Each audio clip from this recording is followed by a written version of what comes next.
Coach Steph here, teaching the 10 areas of life. So we're doing a life audit, brothers. We are doing an evaluation of where are you today across these 10 key areas of your life. I'll explain to you what these 10 key areas are. I'm going to go into a little more depth, a little more understanding, but there's a worksheet that accompanies this, of course, and you'll have all the details there. But this is getting very real with where you are, because often we can't get to where we're going without understanding A, where we are, and B, where we've come from.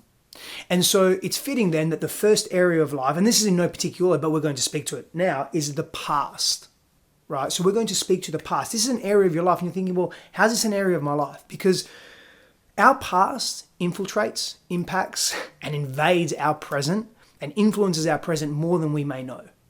Things that have happened to us in the past, or that have happened for us, depending on what vantage point you take, and the vantage point that you take is really dependent on the amount of healing you've done and awareness you have around yourself. That's a separate note for another time.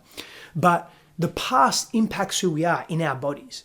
And our bodies, and I'm going to give you an example of this, our bodies will come into the world or come into a relationship and sense something that triggers a thought, or the thought triggers the body, and all of a sudden we're stuck in this loop that's really vested in the past. And what we're doing is we're saying, this person feels unsafe to us. This is unconscious speak, right? This person feels unsafe to us because they remind me of X, Y, and Z. They remind me of my father being abusive. They remind me of my father telling me that I'm not good enough, or me having to prove myself to him, or him being a drunk and beating me up and beating my mother up and whatever it may be.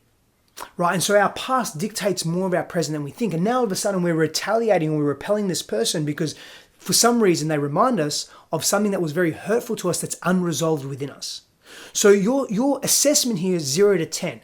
How resolved do you feel about your past, your traumas, the abuse that you've experienced, the difficulties that you've had, the fears that you've had? How much does the past play a role in your life today, if you can get really honest with yourself? Maybe your mum left you when you were 7 years old and you haven't gotten over that. And that affects the way you trust every woman that comes into your life. And you don't trust her, and you see her as a threat, so you treat her like one. And then you wonder why are my relationships failing? Why am I so angry in my relationships? Because you have unresolved anger towards your mother, towards life.